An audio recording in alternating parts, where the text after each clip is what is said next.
Thank you for having us here. My name is Emerick Masbuko. I'm with the Moran Center. I'm going to speak louder. I'm going to try and yell a little bit.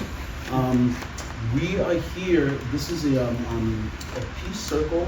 These are truth-telling circles that we've been holding around Evans Street through the Moran Center. The Moran Center is an organization that Pam, I heard her explain a little bit and give her spiel.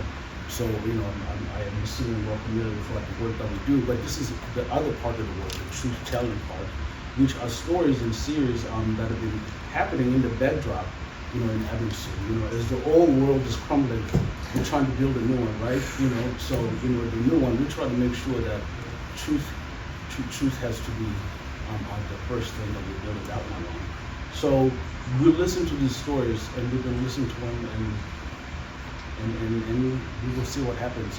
You know, in a restorative context, this kind of circle would be, like I said, called a truth-telling circle. Meaning, while in a traditional circle we will all take turns to speak, in this circle we are here to listen, and we're here to listen to only one person or family or whoever that person is, and they're given time to speak and to speak their truth, and we're here to bear witness to that truth and to listen. So in a talking circle, we still use a talking stick. This one here, I made it because it's made up with two people that are really close to me, that are no longer alive. This was Uncle Len. This was his walking stick before he passed away.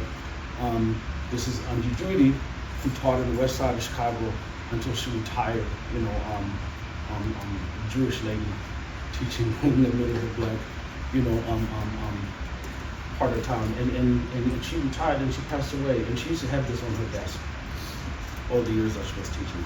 So for this circle, I'm like, that'd be kind of cool because they talk a lot with them. You know, it'd be really nice to sort of, you know, as a way to remember them, but also, you know, to encourage talking, you know, because that's all they did. This flower was a flower that I was supposed to drop off. I was supposed to go to a gravesite of one of my students from a long time ago. She's 26 years old, and her day is coming up. And I was supposed to drop that off at her grave a year ago, and it was in my car, and it fell in one of the bags. So I just assumed that she wants to be here as well. Her name was Ariana Melendez. She was a student here in Evanston. She worked here in Evanston. She worked for IU, and she's no longer with us. But I just thought I would just bring her. At the center, we have dirt, and the dirt is from Israel. The pale dirt, you see that. I stole that while I was there. That's not in here. And then in the middle, though, is also dirt from my country, my backyard, my mother's house, that I took and that have been, you know, and we've been bringing them with us to the circles. You know, we're talking land, we're talking possessions, we're talking things that were taken, we're talking, you know, things that were never replaced, right? We're talking belonging, and I felt like dirt is something that can kind of like hold and set that up for us. Unless I forgot anything else, I'm going to pass it over to Ms. Holmes, who's going to take us through.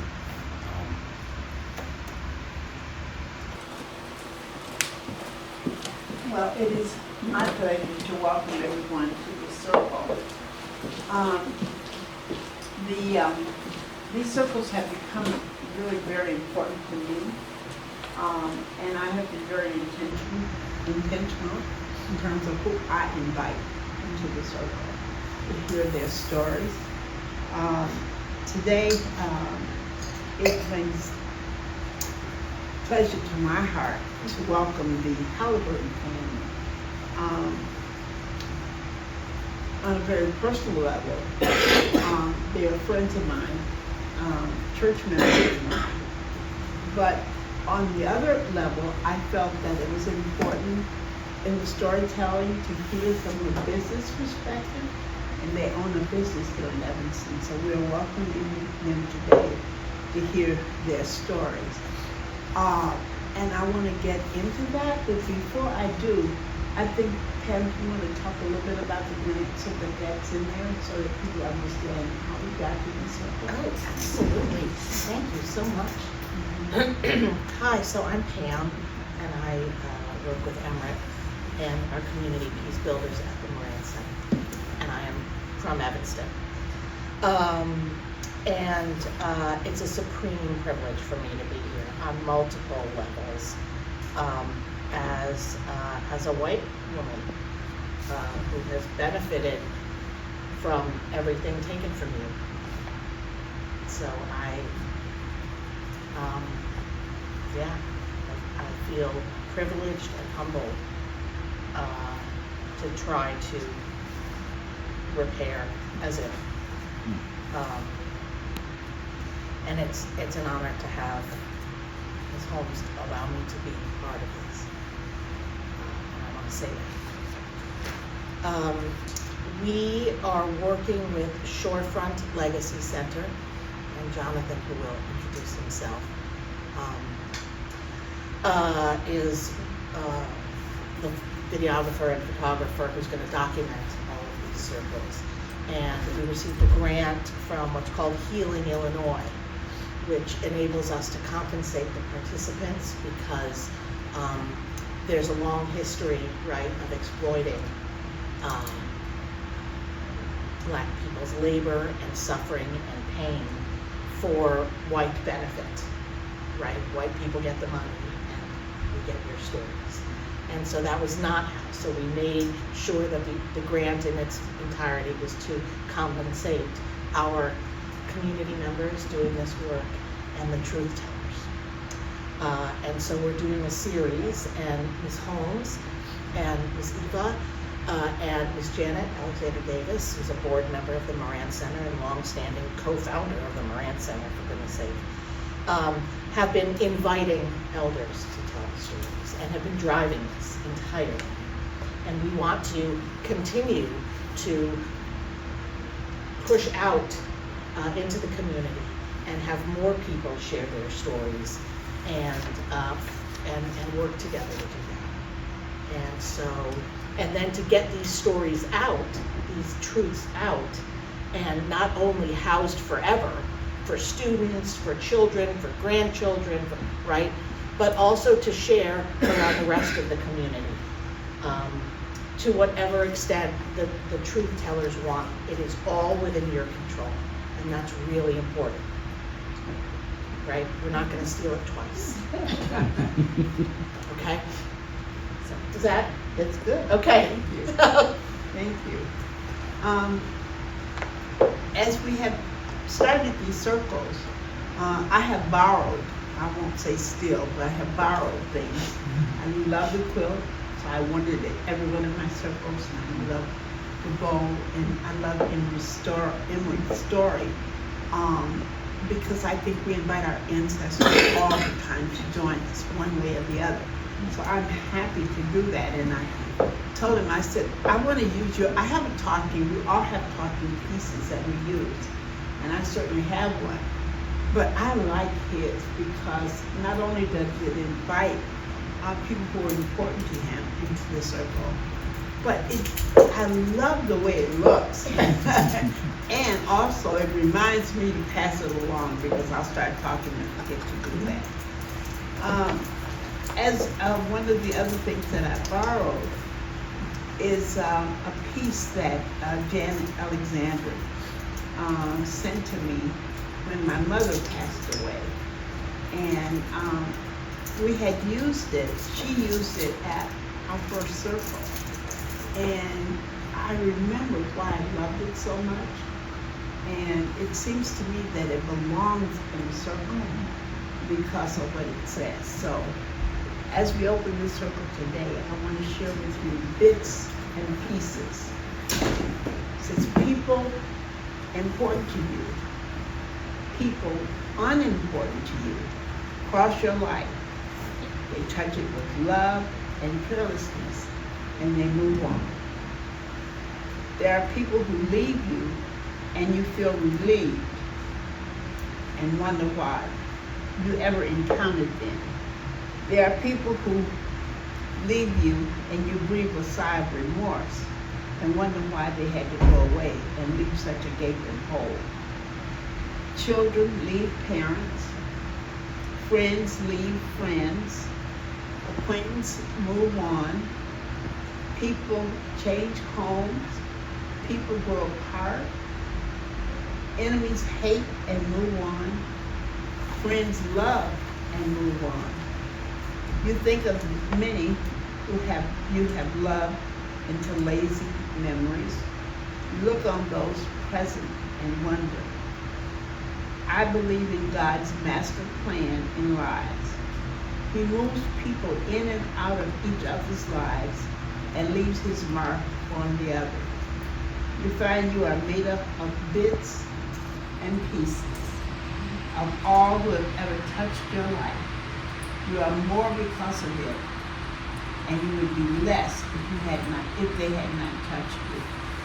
Pray God that you accept the bits and pieces in humility and wonder, and never question and never regret. Bits and pieces is an anonymous author.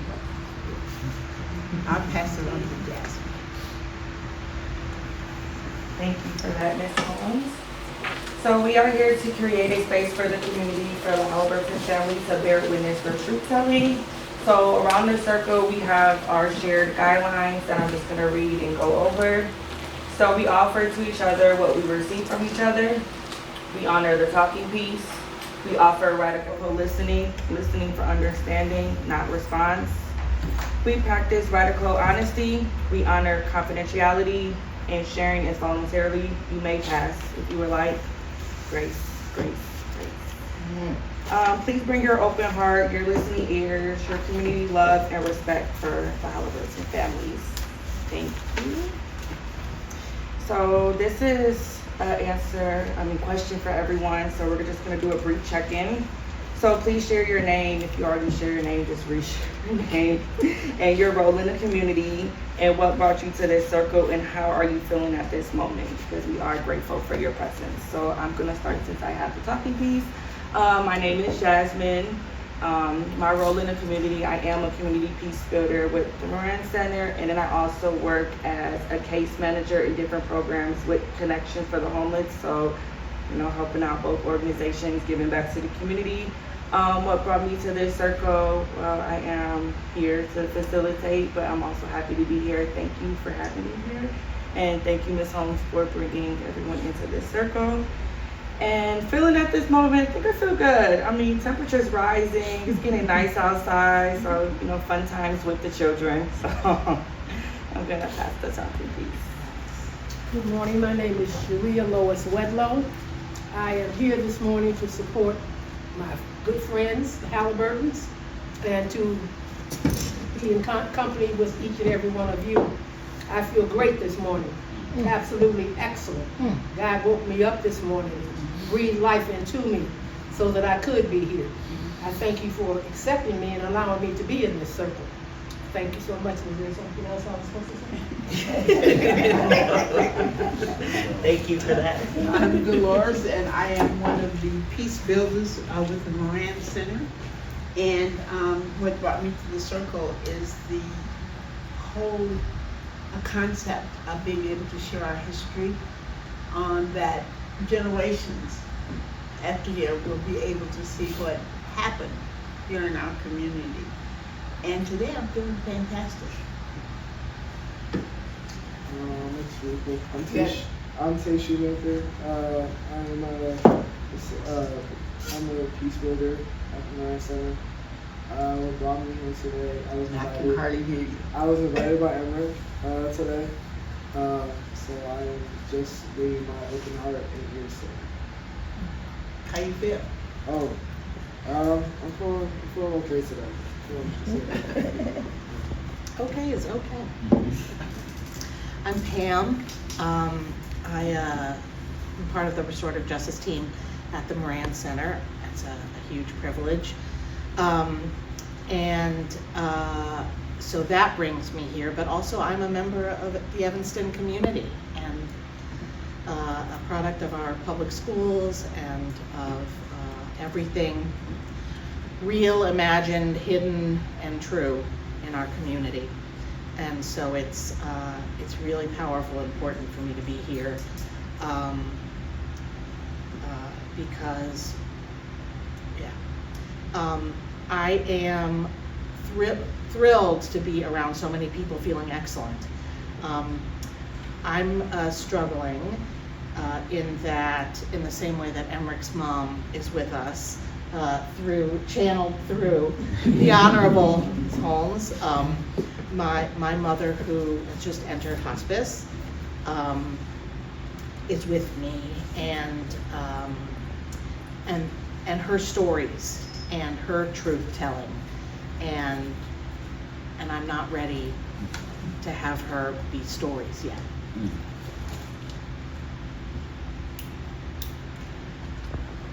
I'm Nathan Haliburton, husband of Loretta Haliburton. I'm glad to be invited to this circle by the Honorable peacetime friend Dolores Holmes, and I guess probably to share some stories of what has happened. I guess I can start back with Harlem South's funeral. We had cars lined up. We had the street blocked off. Police officer came in there and wanted to know who was in charge. They brought him to me, and he said, "You got to move all these cars." And I says, "Well, we got permission to block off the street." He said, "Who gave you permission?" I took him down to Reverend Norwood's office, and he got Chief Logan then on the phone and gave the phone to Officer Schoolmaster. And I could see him turning red when he got through talking to him. And so that was one instance. Save the rest of it. Save it. Just introductions. So what? Get your head up. Introductions now. Ready. I love it. He's the talker, you can see. I love it. Good morning, my name is Lou Etna Haliburton, better known as Lou Haliburton. I'm glad to be here. I'm thankful for the invitation to come. I feel great this morning, a little nervous, but hopefully I can give some type of insight. I am the co-owner of Haliburton Funeral Chapel, the office manager, the treasurer, and anything else, everything else other than being the director. Thank you. Hi, I'm Eva Coley. I'm one of the peace builders with Moran. I have several other organizations that I'm a part of. I really appreciate the fact that I'm included in these circles because I think the stories need to get out. I think that people need to hear them. And I feel good this morning seeing how I couldn't hardly walk yesterday, so I'm jumping up and down today. Hi, my name is Amari. I am the lead peace builder at the Moran Center. I'm also a CNA in my community. I am feeling, it's been a wild, long morning, but I am feeling good. I am happy to be here.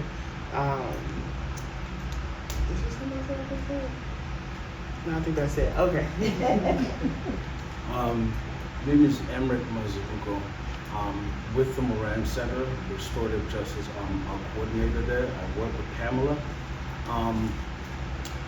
My favorite, the thing that brings me here beyond anything else, I'm a father, and I'm a father in Evanston, and my kid can claim to be an Everestonian because he was born here. That's right. But he's born here, so, but the thing that's amazing is that I talk to people about the meetings that I have, the 4 o'clock meetings that we have every week, and they're like, so who was there? And that just like briefly list, and the people on the other side of the phone, they're like, what? You meet every week? I'm like, yeah. I'm like, can I come in again?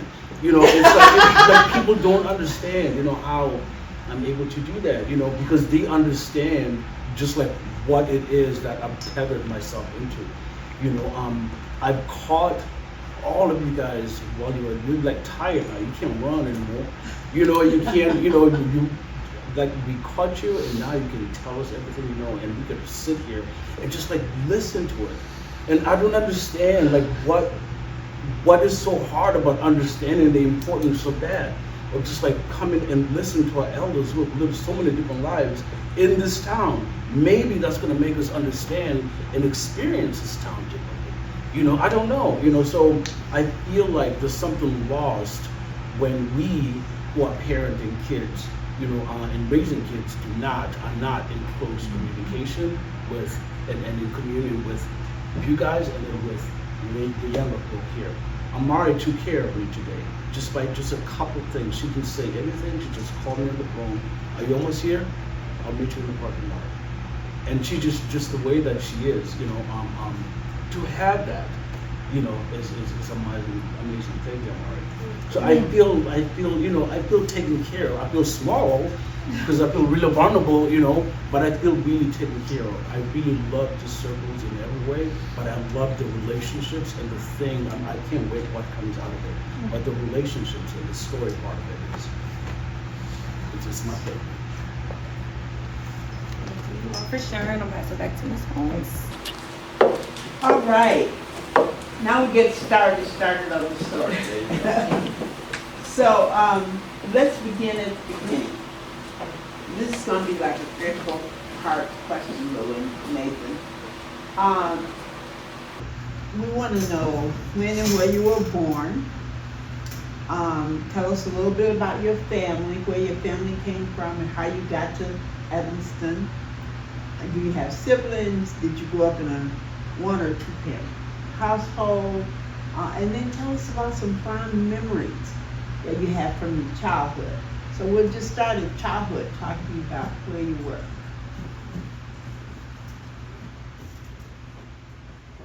I was born March 27, 1938 in Perry, Georgia. Perry is right in the central part of Georgia, 341 cross there.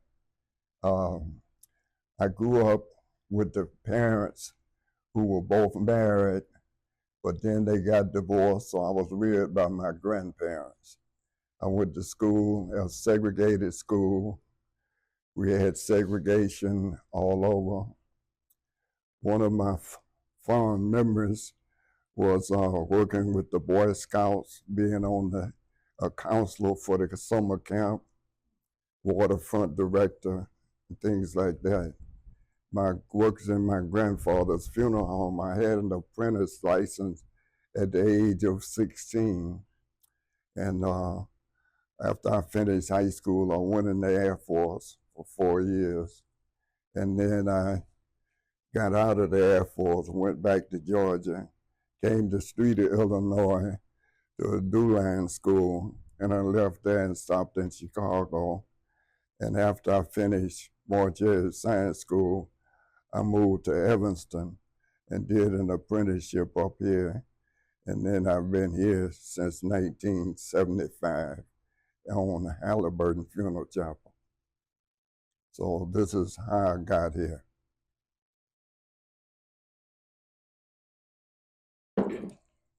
I was born in Chicago, Illinois, August 13, 1941, to a very loving family, mother and father. I'm one of 5. I'm the middle child, number 3. So no special favors for me. I have 2 older sisters and I have 2 younger brothers. And I was in a very loving home. My parents were so supportive. My mom was a teacher. And my father, I guess he worked at the, whoever remembers, probably nobody, Armor Steel, Armor, what was it now? Packing company, yes, more or less, Armor. Yeah, he worked there for many, many years. I was, I guess, really kind of dogged around by my sisters, but I clung to my brothers. They were younger, so of course I had a little more influence with them. I went through public schools in Chicago. After I left, I guess really while I was still going to school, I worked for the United States Postal Service. I worked there for 41 years. I ended up being manager station branch operations right there on Divine Avenue. So it's right on almost on the border of Chicago and Evanston. I came to live in Evanston in 1982, but after Mr. Haliburton had the funeral home and that bought the funeral home in 1975, I was commuting back and forth, so I had two homes. I was fortunate to have two places, Chicago and Evanston, but I didn't officially move to Evanston to 1982. Otherwise, before that, before 1975, Evanston was just a name that I heard or passed through. But since 1982, I've been in Evanston. Evanston, Skokie. My fondest memories, I think, was on Sundays, and I always talk about it.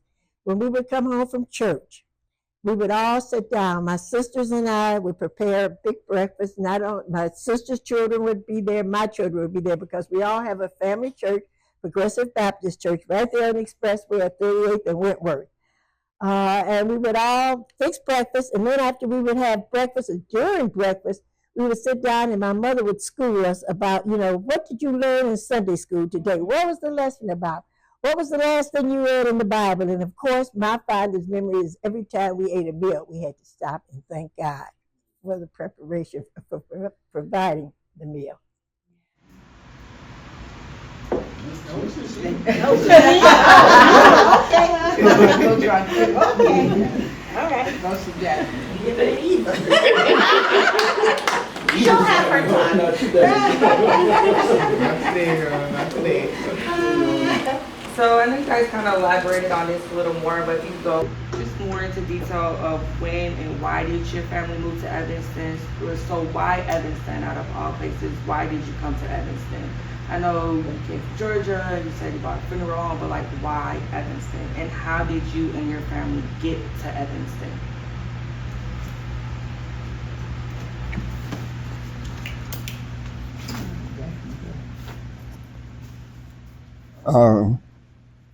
I left and I came to Streeter, Illinois to go to a DuLine school, which would have been up in Greenland, Iceland, or something for early warning aircraft.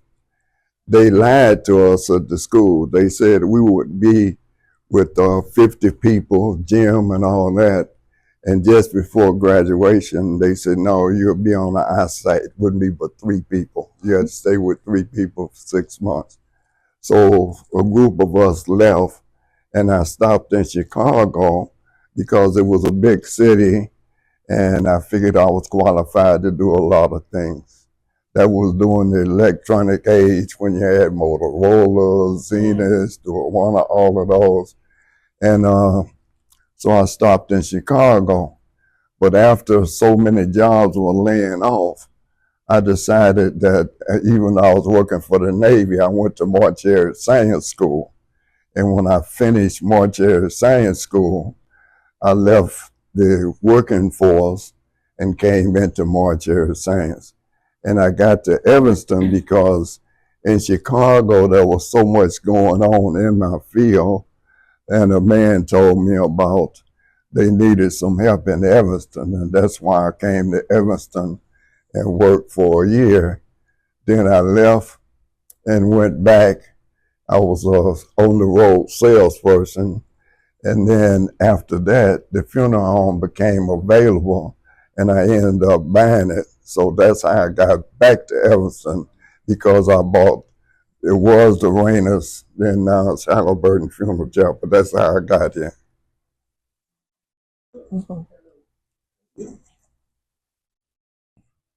How I ended up here was because of I followed him here. Like I said before, Evanston was just a name to me before. But like I said, and after he purchased the funeral home, I was back and forth quite a bit. And I began to learn a little bit about Evanston because I really didn't know anything about it. It was new to me. And in 1982, we moved in the area. So I was really at the funeral home going back in Evanston since 1975. Not as an active point as I am now. Because like I said, I was employed and I had a long day then. So, but now I'm there full time. I had met a group of people here and who were the Youth Backer Scholarship Club. And I used to do auctions for them and help raise money and all that. So she said, what kind of club is this? I said, it's a club. She said, who's all in it? I said, a bunch of ladies. I'm the only man. she said, I got to go meet these ladies. So she came up and met them, fell in love with them, and we all worked with the youth backers. But she couldn't understand how I was the only man with a group of women. So when you came to Evanston, did you come by to Chicago, did you come by yourself? Did any of your family members come with you? Did I come to Evanston? No, when you came to Chicago. From Georgia. From No, Georgia. I left the school, came by myself. Oh, you came by yourself? Okay. Yes, yes.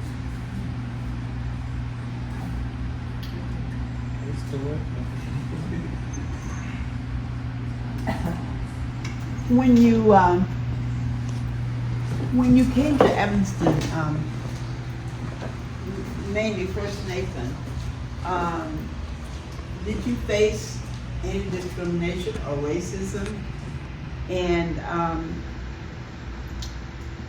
in your workplace or around your work and in your business? And if so, what did it look like? How did you feel about it? And how did you deal with it? And you started to tell us in the beginning, so if you go back to that and move on, because I know some other things happened as well. Well, business-wise, we've always been open to all races, all religions. We've always done that. Matter of fact, the first person I had was Caucasian. And after that, but we've been kind of in church and in my industry, it's always been segregation. But then there was a reason for it, because like an Italian funeral home would be an Italian neighborhood, a black funeral home in a black neighborhood, a Jewish funeral home in a Jewish neighborhood. And that's how it got separated like that. So I really didn't feel any direct thing with my business, but personally, I had some problems with the police and this sort of thing. One of the times, last incident I had was I got to work at 1:30 in the morning, tired, been working all day, and I come out and get in my car at 1317 Emerson, and all of a sudden a police car get behind me, and it's following me so close. The devil said, jam on your brakes and let him run into you. Then I said, no, I'll probably be in more trouble if I do that. So I came down past Dewey, Brown, Gray, Overland Court, Hartree, Leland, and all those streets. And I got across the bridge at McCormick and turned left on East Prairie, and the police car pulled me over. It was a female and male officer, and the female was on the driver's side, the male was on the passenger side with his gun out. So I turned on all the lights, put my hands on the steering wheel, and they says, he's looking all in the car. So I says, what's going on? They said, we need to see your driver's license and your registration. I said, well, first of all, with the FH plates, you know I gotta be registered. So, and then they said, well, no, we gotta see all of that. So then I said, well, then what's the problem? They said, we asked the questions. I said, okay, go ahead and ask them. So then finally, after they ran the place, ran me, and then they came back, and the female said, you want to know why we pulled you over? I said, not really. What difference it's going to make? She said, because you had a loud muffler. I says, okay. She said, get it checked out. So a policeman I knew I called him up and asked him to come by. And he came by and he said, give me the keys. He said, no, drive up, back up. He said, your car ain't loud. He says, I said, what do you suggest I do? He said, well, report it, because if you don't report it, you won't stop it from happening. So I went ahead and wrote Chief Eddington an email, a detailed email about them stopping me, and they followed me into another town, into Skokie. So when I sent him this, I kept calling him. He never did nothing. But Deputy Chief Barnes offered me whatever assistance, and she said I could see a video of the stop. I said, no, that's okay. And the problem was, if I go to a mechanic to get my car checked out for the loud muffler, I won't have to pay them because they made up something to justify stopping me. Now, if that was Mr. Donlin come through town, they probably would have pulled him over and say, you're in a bad neighborhood, let's escort you out. But me, they decided to check me out at 1:30 in the morning. So that's just an instance. Okay. As an office manager and all that, Ms. Haliburton, I know you have to get death certificates and that kind of stuff. Have you run into any discrimination or racism that? No, not anything to talk about. I guess I just have to wait my turn in line when I, go to pick up, whether it be the county or city of Evanston or wherever I go. But no, I haven't experienced any kind of discrepancy or anything. Okay, what about on the personal level? As he said, not in the business, but being stopped or anything that might have happened in your neighborhood? The only thing that I experienced, and I guess it probably happened everywhere, in Evanston, I guess, in Gary or wherever, when you do the shopping and what have you not, and this was years ago, you go into the store and they used to have the line and people would gather around the counter, and I'm sure everyone can attest, maybe not the younger generation, but the older generation can attest to it. You're in line with your little goods and you're standing there, and then someone of another nationality come and they stand in the line, and either they get beside you and the clerk will automatically ask, she'll say who's next, but she'll take the other nationality rather than you, and you have to stand up and say, I'm sorry, but I was next, or something like that. So I did experience that type of, racism in Evanston. But like I said, other than that, and of course you get it a lot of times on the phone. When people call the business, go into the business, sometimes you get that, little thing like, oh, I thought, well, can I speak to the manager? I said, well, I am the manager. Well, is there someone else I can speak to? No, I'm it. What about the lady that told you F you? Oh, on the phone, yes, Yeah. yes. Like I said, you get it on the phone a lot. If you don't say the right thing, or whatever, what they want to hear, then they will. You'll get that language thrown at you. So. Yeah. At Mount Zion, when Deputy Chief Edwards was there, they had come by Mount Zion and put tickets on all our cars. So Reverend Norwood said, they brought them to Reverend Norwood. He said, well, you chairman of the DAC and the board, you want to go down to the station. So I went down there and I said, I'd like to speak to the shift commander. Well, what is this about? I said, I don't want to keep repeating the story. So the shift commander is who I want to see. So they called him. He was somewhere. I waited about an hour. They say he gonna be a little while. I said, well, I ain't got nothing else to do. I'll wait. So it came up and had all those tickets. So in the meantime, Deputy Chief Edwards, they told him about it, and he came up there and he called and he said, told the sergeant to bring that policeman down to the church with them tickets.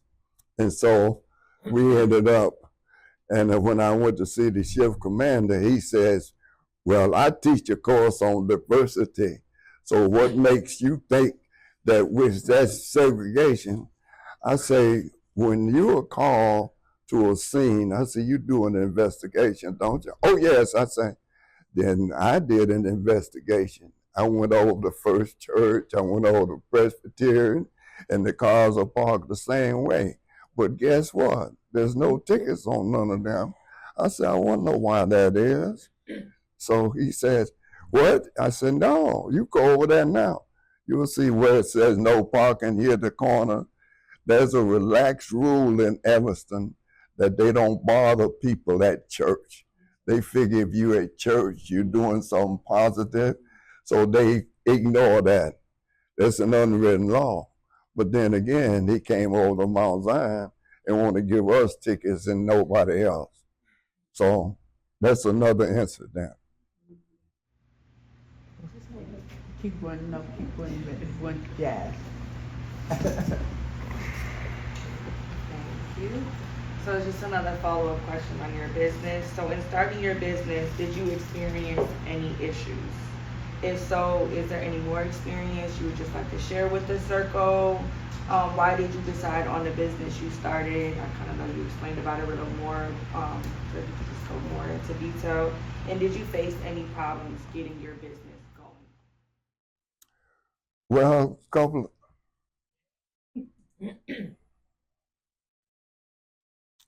well, the last real job I had, I worked for the Navy. I worked on torpedoes. In other words, like you see a torpedo on World War II movie, you see it go in the Red October, say 130 and dodge the torpedo. That's not what happens. But anyway, rather than go into detail, it's not secret anymore. Torpedo dives 500 feet and makes a 500 feet circle, and it will follow. It swims like a fish. But anyway, they start laying off. Reagan started, Nixon finished it.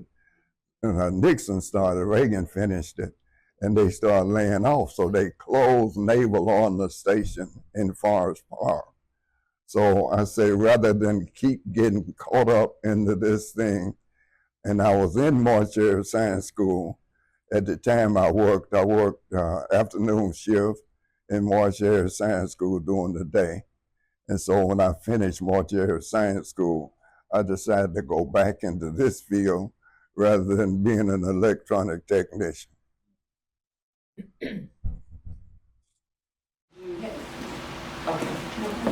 Did you face any problems getting like your business going? How was it in the beginning? Well, okay, I didn't, okay. What happened, I went to the bank here, see about getting financing. And I had been single all my life and had done cash. I didn't even think I owned a credit card, did I? No, I didn't own a credit card. So the bank didn't finance me, but the owner let me buy it under contract. And I had some help getting the down payment together. So I went ahead and got it that way. And when I got my first hearse, I went back to the bank and they gave me the runaround. And Bobby Gregory told me, he says, go see Mr. LeBon, because he deal with us. So I went to see him. And he said, go get it and bring it up here and let me see it. And he brought it up there and he financed it. So then I had the next 2 limousines I bought. I went to him and the bank financed it. But then when I went for one of them, and the guy told me, they say, you haven't been paying regular. I said, well, the understanding that you got written down in there, that my business is not, I get a paycheck every week. So sometimes I might not have no money. And I had him indicate that. He said, oh yeah, you do have that. And I said, then why are you hassling me? But Lorenzo Dawson was the head cashier there. And he sent me, he said, go see the president. So I went to see the president and I tried to see him, didn't get to see him.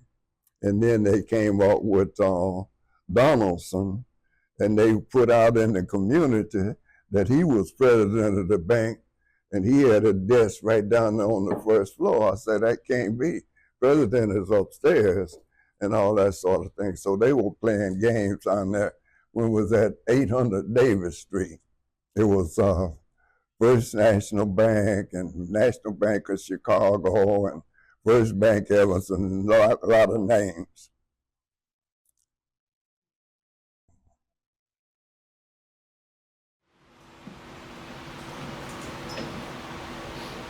Thank you. You guys have been here basically since 1975. And I know you've heard this many, many times. Number one, do you think you're an Evanstonian? And what does it mean to be an Evanstonian?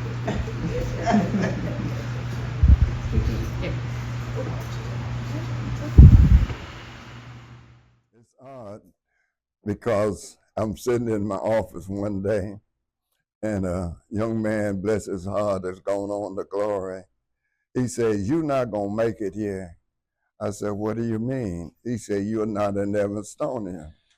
I said, "Oh." He said, "But I'm an Evanstonian." I said, "What do you bank?" He said, "I don't have no bank account." I said, "What kind of car you drive?" He said, "I don't have no car." I said, "What kind of house you live in?" He said, "I don't have no house either." He said, "But I'm an Evanstonian." I say, "Wait a minute. You telling me that if I got a business, I got a house, I got 2 or 3 cars, that because I'm not an Evanstonian?" He said, "No, you're not going to make it." So I said, "What is an Evanstonian?" He said, "You got to have 4 or 5 generations of people living here to be an Evanstonian." So I guess I have not graduated to being an Evanstonian, but I've been working in the community ever since I've been here. And somebody told me, say, "I always see you at different things. I always try to support the community. I go to different churches, different organizations, work with some beautiful people, work with Dolores at the Family Focus thing on the auxiliary committee over there, and worked at the church, been Worship Master of the Lodge, were the patron of the Eastern Star, you name it, and I've been part of it. So I guess you would call me a pseudo Evanstonian.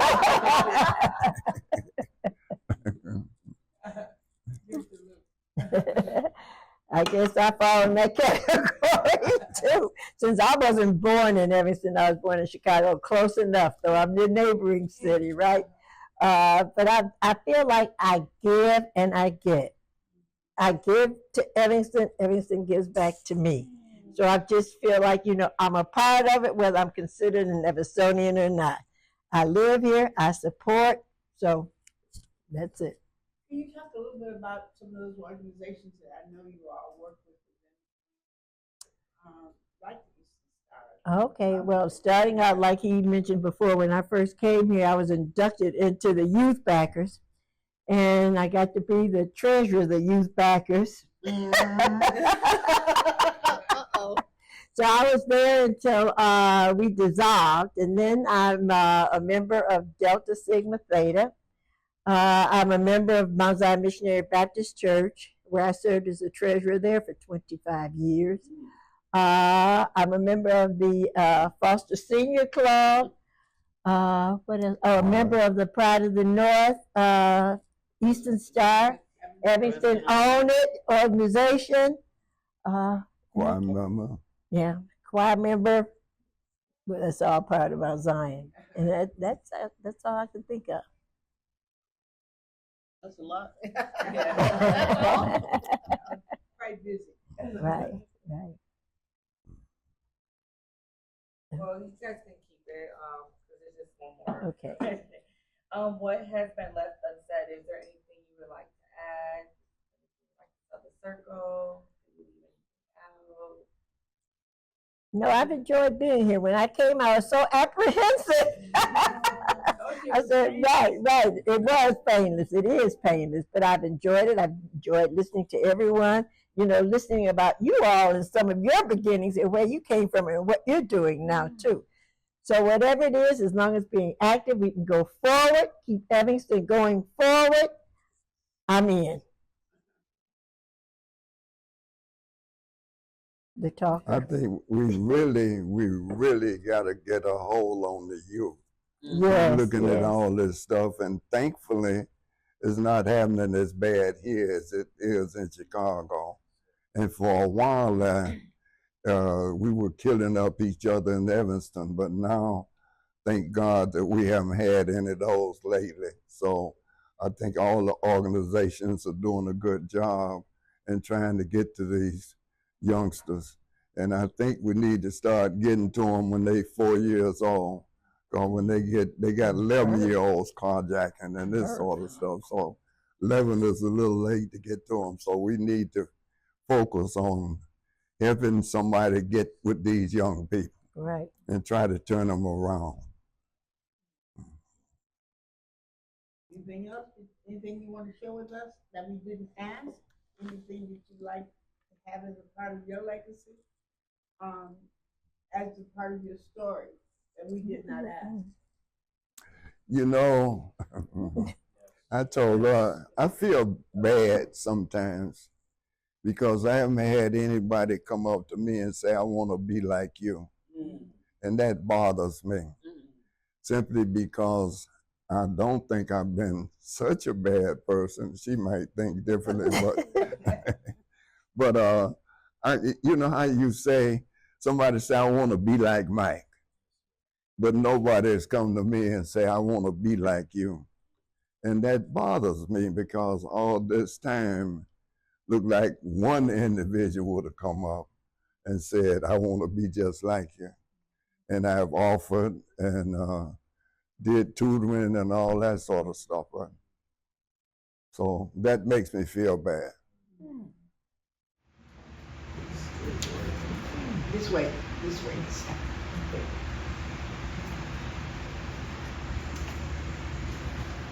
Okay, now is the time when we all can again share through the whole circle.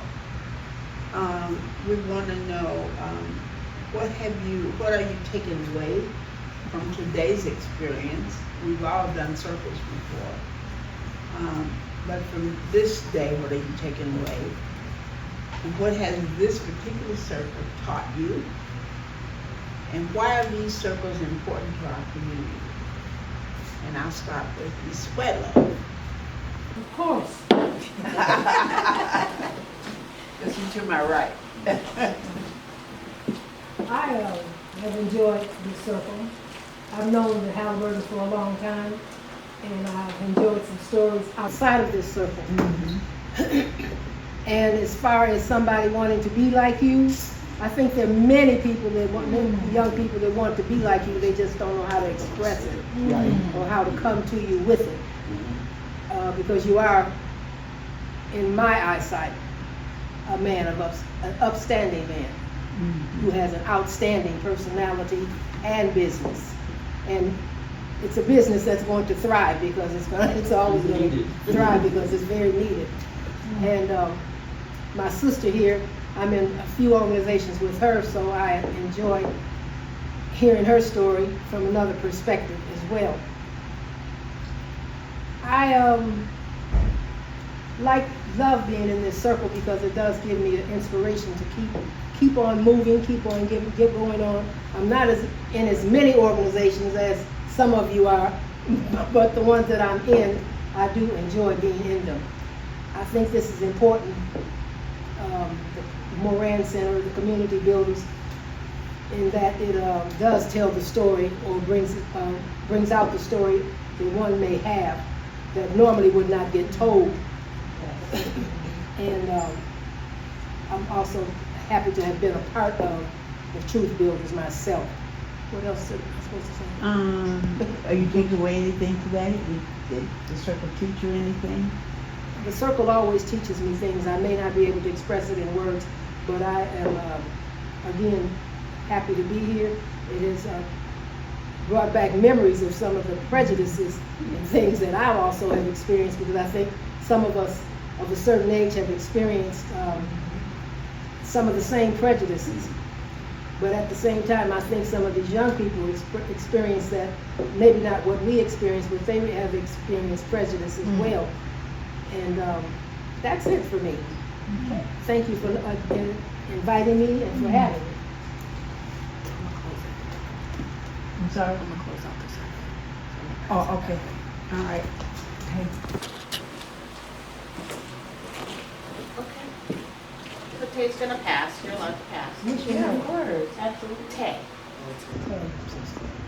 I'm so quiet until I didn't know what it was. Yeah, go ahead.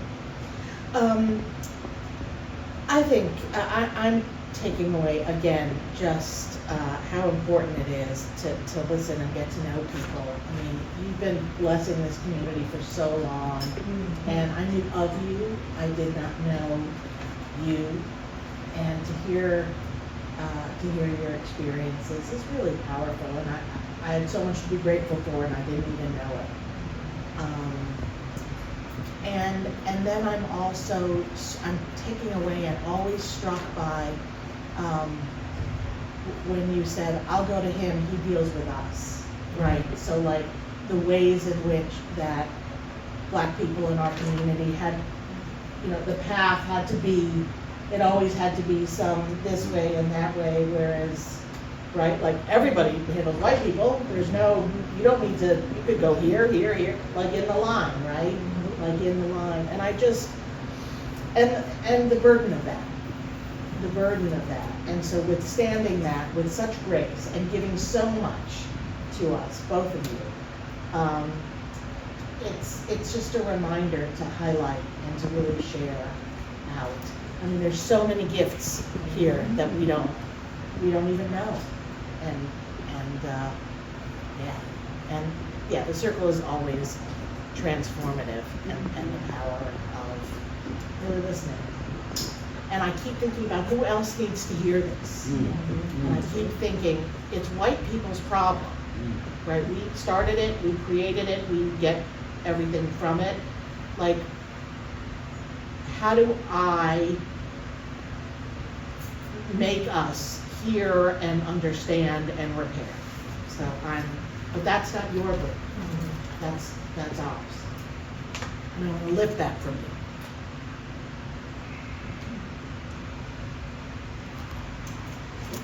Well, you can answer what you're getting out of this. When you take from the experience. It's like a teaching thing. You said I'm not hearing you. That's right. Okay. One of the things, geometrically, a circle has no beginning and no end.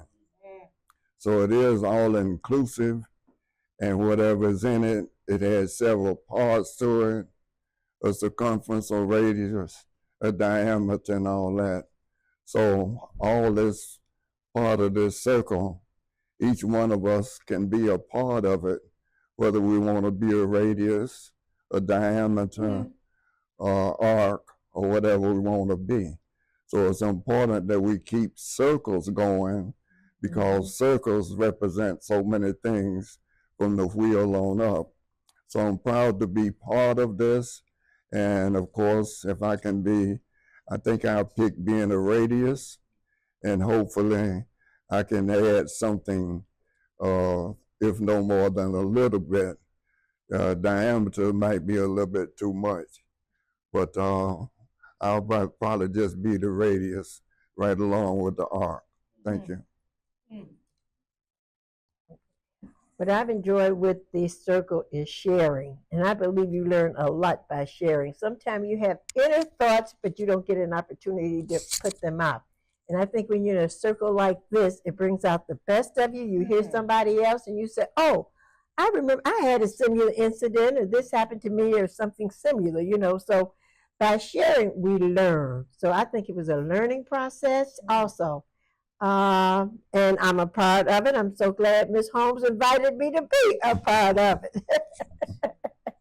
So I've learned, and I hope something that I said has been learned, or listened to by someone else, that, you can take it into stride. I know things change, and I'm so glad to see things I think are going for the better. They're not there yet. Like you said, Pam, they're not there yet, but I think we're going in the right direction. So if we can keep going forward and having these circles, you know, like I said, and inviting different people, like you say, you get a different flavor from somebody else. So I really think it's ongoing, keep on going, and I applaud you all, and I enjoyed myself. Thank you. So, I'll say it with every circle, I still think we need to find a way to have some older folks and some kids to listen to some of these stories. I also think one of the people, ever since I came back, one of the people that I've seen almost everywhere I went, for various reasons and organizations, is you. So somebody may not tell you that they want to be like you, but I remember seeing you everywhere, especially when I got involved with some of the organizations. So you're one of those men that show up and try to do things. I just think we need to keep the circles going. The only thing I wanted to say is you were gonna say that you think no one wants to be like you, and literally when you were saying that in my head, I'm like, man, I want to be like y'all when I get older. So never think nobody wants to be like you. I think you encourage and influence a lot of people. They might just keep it in their head like I do myself. So yeah, but I enjoyed being here and I enjoyed listening to both of you guys' story, and it really got my head going and head thinking. So. I'm gonna chime in also on that Mr. Haliburton, you never know who's watching, you know, and somebody's watching, you know, and a lot of us do a lot of talking, but humans look at action, you know. So there's a bunch of kids and young adults who are watching. They might not say to you, but they're watching. So I'm glad I was here. I'm glad I heard the hurt in your voice, and I wanted to listen to that, like to lean in a little bit, but maybe for a different time. When you talk about taking care of these kids, I imagine that it's very different for you guys, you know, watching them run around and then having to deal with them, you know, when things happen, and then you have to, you know, prepare them for burial. I don't know what that's like. You know, it's a service that is, it's beyond me. That it is. I would love to talk to you someday about that, just about that part of your work, just about that principle of work. But everyone is watching. Thank you. It's all about you. Jack, before you close me out. Of course. You know, you learn something each time, and I've known the Haliburtons forever. I think since '76 when I came to Mount Zion.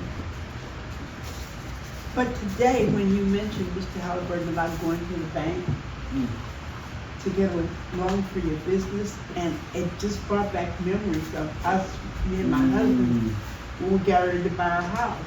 And we had to go into the contract too, because we couldn't get financing from the banks. That was in '62. There were so many likenesses that, and I've known you for years, I didn't know that. Wow. I think, oh, that's something new. But it shouldn't be new because I guess all Black people were experiencing that here in Evanston. So that taught me something, that it wasn't just housing, it was everything really, I think, that we needed as people that we just couldn't get. So I certainly, the circle certainly taught me that today. And each time, in my head, I always hear Pam saying, the circle is going to be what the circle is going to be. And I think that's so important because it shows me how important circles are to this community. And they have to continue in one way or the other. And the smallness of it is so important. The makeup of it is so important. And I'm just really pleased and happy that I can share in circles with people that I know, people that I don't know, because we learn from each other. You got your one set. You are always welcome.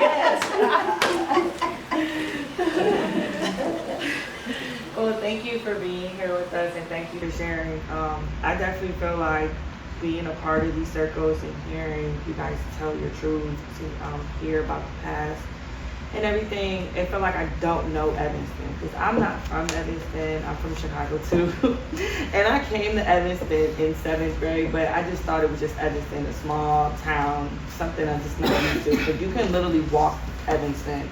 Like, being in Chicago, I was scattered around, and I just come to this small town and everybody knows each other.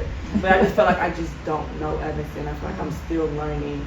And I do want to know Evanston because I have 2 daughters. They're going to be Evanstonians. They're born and raised in Evanston. So it's like they'll be able to look back at these videos because I don't have family in Evanston and no generation. So thank you for sharing. I really appreciate it. So I'm just going to close this out, okay? So there's an inspirational wall art that I found on Amazon that I just thought I would share with everyone. It's called Never Forget. So never forget how far you have come. Everything you have gotten through, all the times you have pushed on, even when you felt you couldn't, all the mornings you got out of bed, no matter how hard it was, all the times you wanted to give up, but you got through another day. Never forget how much strength you have learned and developed along the way.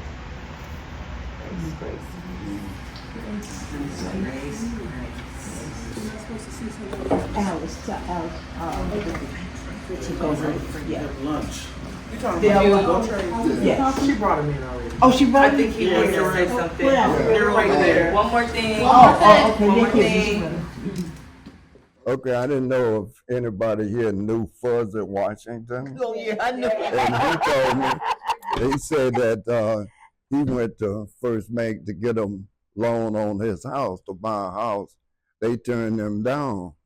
And he was talking now, he was a police sergeant. And one of his officers who worked under him told him he just went down there and got his house financed for more than what Fuzzy wanted. And you know, Fuzzy talked loud. He went in there and says, how in the world can you finance a man for more money who make less than I have and don't finance me for the house? And everybody started looking, and they called him in the back and gave him a loan. You know, he lived down the street from me, Yeah. about several houses down from my house. Yeah. And speaking of Fuzzy, his mother took a bunch of us young people in to keep us off the streets and to let us see a different world. She taught us how to do different things and whatnot. And your story, they were, I forgot what they might have called us at that time, but they were very, very light-complected people that maybe could have passed, and at least his mother might have been able to pass. And the fact that they didn't says a lot. You know? Mm-hmm. Yeah, it says a lot. Yes, it does. Yeah, because she was a versatile. She was a versatile. Right. Police woman. Right. Plus his mom. Yeah. Real story. She's very fair, so Mm-hmm. they could have passed. Yeah. They probably, maybe they did. Who knows? Well, they didn't pass at the bank is what I'm saying. Yeah. Oh, yeah. Oh, yeah. Absolutely. I hear you. But maybe get that job. Who knows? Another phase of this could be people sharing other people's stories who are not here to share them. Yeah. You know, because I feel like The like ancestors. the story's just starting now, like the circle really is we can start now, and bringing people who are not here to tell their stories. It is Right. get started because Yes, there's so much that you can say, but at the time when they're asked these questions, right.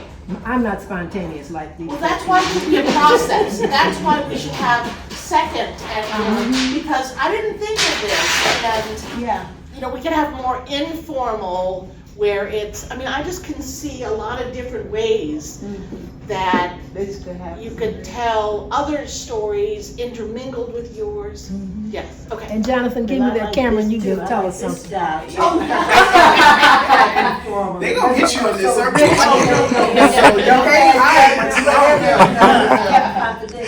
So I like that too, yeah. Yes. Yeah, what's in the circle stays in the circle, right? Yeah. Absolutely. I told Jonathan to give me that camera, he come in the circle. Oh, absolutely. Don't have it on Facebook. I don't get me on Facebook. You know, Even people without the have circle, I don't do suggested that. that there are people who can't come out of their homes or who would be less likely, that if they would do it like live streaming on Facebook or something, that they would participate. I mean, the possibilities, right? Endless, yes. Yeah, you're right, they're endless. Right. Especially with this media Well, awareness. I don't know if I would like to see this. I would like to know. I would not like to I see don't this know. on Facebook. Somebody would take it. No, right. Yeah, that'll make a take it joke. out of Yeah, context. no. Right, no, so that's why it's, You know, it is. right, Videotaping it, Yes. it's fine. yes. For the archive. It's not That's our right, purpose. that's right. Right. So are Learning we, purposes. how are we doing the food? I wanna just. We have time, so everybody can. Yeah. If you eat, and eat if they want. Yeah, or take to go, however you want to, yeah. I mean, we're here till 1. So we have, Yeah, perfect. and we have to go plates. Where did Emma Yeah. go? Emma ran away?